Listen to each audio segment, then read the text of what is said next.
দ্বিতীয় দফা নির্বাচনের একেবারে প্রথমে রয়েছি আমরা। আপনার ভোট দেওয়া হলো। কি বলবেন দাদা? কি রেজাল্ট হতে পারে কি মনে হচ্ছে? মানুষ স্বতঃস্ফূর্তভাবে ভোট দিচ্ছে। দেখছি সমস্ত জায়গায় লাইভ, মানুষ উৎসবের মেজাজে ভোট দিচ্ছে, পরিবর্তনের লক্ষ্যে ভোট দিচ্ছে। তাই পরিবর্তন হচ্ছে।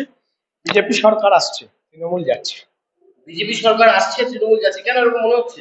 মানুষের উৎসাহ দেখে, মানুষের স্বতঃস্ফূর্ততা দেখে 20% ভোট পড়ে গেছে দেখছিলাম সকাল 9টার মধ্যে। এই এত মানুষ যখন ব্যাপকভাবে ভোট দেয় তখন সরকার বদলায়।